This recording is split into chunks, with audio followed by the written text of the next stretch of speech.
Ezekiel describes the unfathomable, the Pella, in the chariot vision, as we read. I saw what looked like fire, like the bow in a cloud on a rainy day. Such was the appearance of the splendor all around. This was the appearance of the likeness of the glory of the Lord. When I saw it, I fell on my face, and I heard the voice of someone speaking. We collapse in the face of that which we cannot comprehend, and yet we continue to try to understand and see. Although it can blind us, confuse us, we can even lose our minds and our souls in the vision of the otherworldly, where the glory of the Lord is described in Exodus like a devouring fire on the top of the mountain. But divine glory can also be described as a rainbow after Noah's flood, signifying eternal peace. Shalom. What does it mean to experience the presence of the glory of the Lord, the kavod?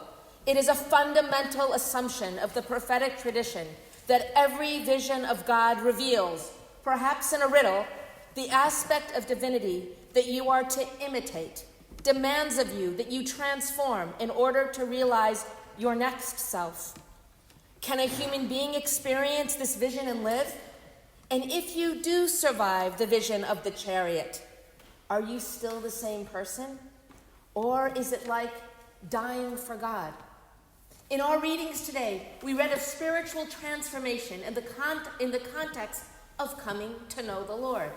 We read of ascent into the heavens and descent into the underworld.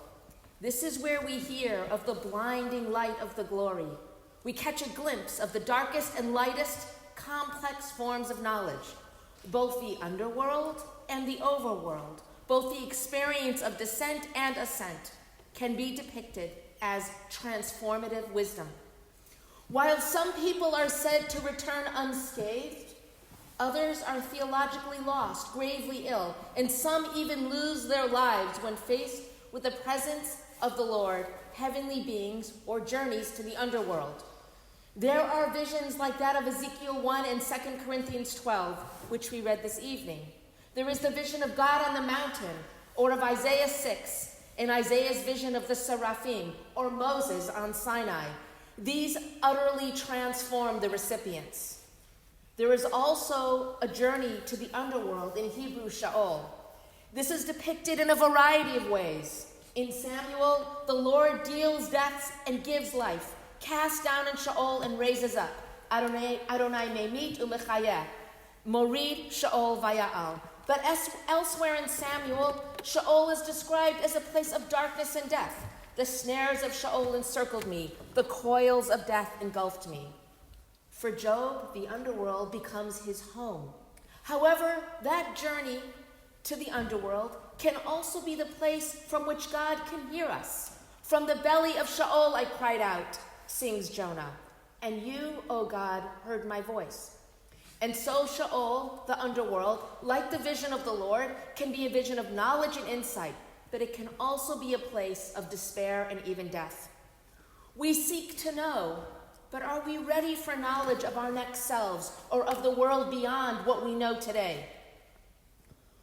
What we do not know is the mystery in our next selves. What can we pursue when we are faced with the opportunity for insight and new knowledge? And how do we negotiate that opportunity? Can we embrace our own next challenge? Is it about understanding our past or embracing a future?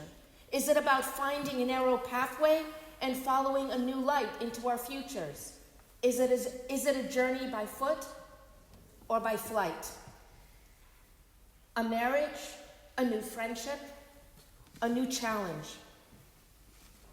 There is a well-known story about 4 rabbis who are shown a place of paradise, a place of mystical wonders, Pardes. Each of the 4 have a radically different experience of this journey. The 4 entered Pardes, Ben Azai, Ben Zoma, Acher, and Rabbi Akiva. One gazed and died. One gazed and was afflicted. One gazed and was cut down. And one went up in peace and down in peace. Throughout scriptures and scriptural interpretation, the histories of Judaism and Christianity, there are many accounts of how to understand this mystical journey. At times it is a journey to the underworld, a descent into the chariot. At other times it's an ascent to a space of in-betweenness where one may pray with angels and contemplate God and God's works of creation. There, as in the hymn to the Creator from the Dead Sea Scrolls, we learn of God's separation of light from darkness, and we are told that God prepared the dawn with the knowledge of his heart, and then angels rejoiced in song, having come to understand what they did not know. To understand this vision and others, such as Enoch's vision in the heavens, the visionary must understand the past, what has happened. He must come to understand the future, what will happen, and she must understand the today, what is in the present. Meditation on creation and on the natural world is part of that pursuit. But is it safe to understand, to comprehend, to reflect? These visions, like that of Ezekiel, can be beautiful, but they can also be devastating for us, for our community, and for our world. What we come to see can burn, can kill, can disillusion. The message continues to be, what is too incomprehensible for us, do not try to understand, says Ben Sira in chapter 3. However, to give oneself to one's own calling is part of a journey that is necessary. To know oneself is to understand what each of us is capable of, and to know that when faced with the challenge of our new journey, our tomorrow, that we find the right balance. But where can we receive this balance to integrate knowledge and guidance for our journey of life and of death? In the first part of our reading today, we heard of Ezekiel's vision of glory of God, which originates not in a temple, nor in Jerusalem, not even in the land of Israel, but in a place of exile, in a place of Babylon, of godlessness. I was among the exiles by the river Kavar. The heavens were opened, and I saw visions of God.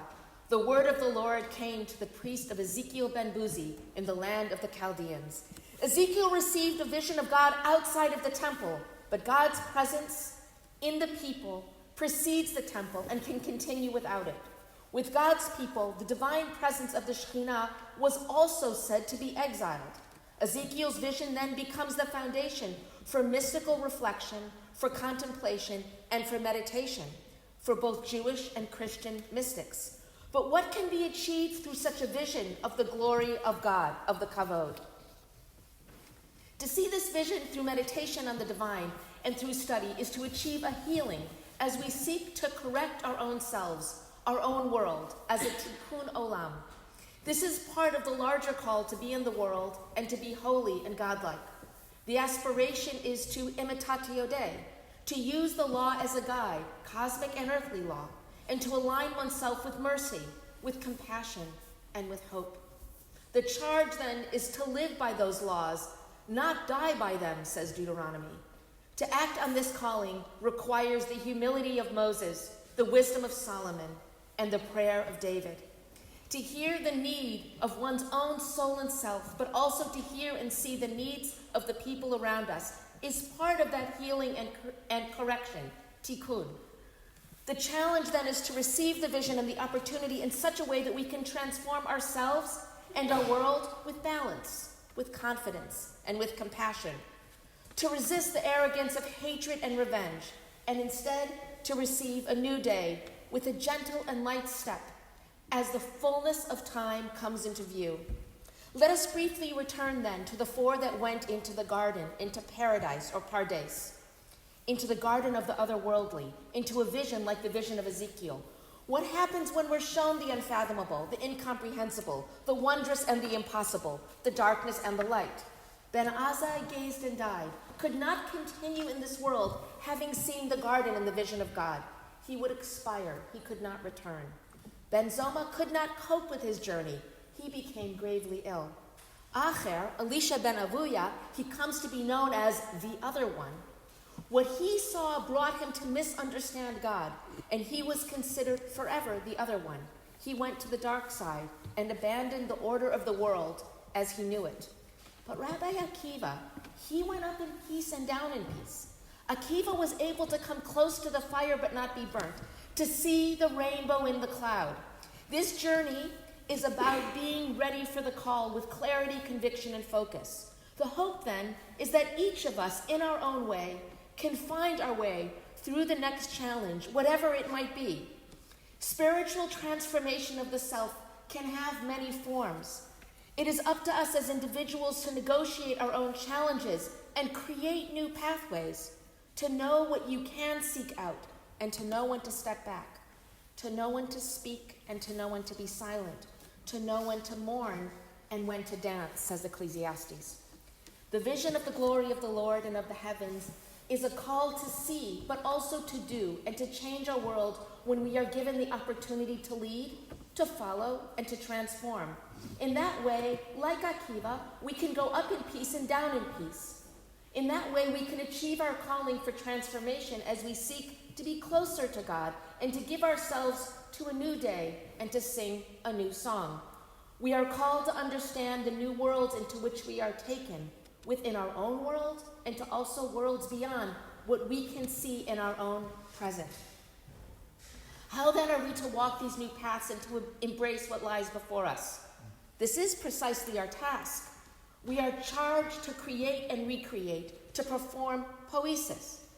This new life can be a call to live through the darkest hours of the underworld and humiliation, but it can also be to immerse oneself in the brightest, blinding lights of the glory of the Lord. To be, then, is to catch glimpses and insight and inspiration from all that confronts us. We hope, then, for a new understanding and to comprehend what we can process, and for the rest of what we cannot understand, to accept what it is to be in this world. We hope that we can find the wisdom to negotiate both our call to see, and that we can have the wisdom to take in as much as we can and to accept our own humanity and our mortality. The task, then, is to come to know ourselves at each stage of our journey, whether in the third heaven like Paul, by the waters of Babylon like Ezekiel and Jeremiah, walking with God like Enoch, praying in the underworld like Job and Jonah. In the words of the psalmist from Psalm 27, wait, hope, and find strength within your mind. Kaveh el Adonai chazak va'ametz libecha. We wait, we hope, and we find strength within our own hearts and minds to realize what we can achieve in this world. We respond to our new challenges by changing ourselves in a manner that is courageous and balanced, to go in peace and to come back in peace, in order to make this world a better place for humanity, through hope, through wisdom, and through grace.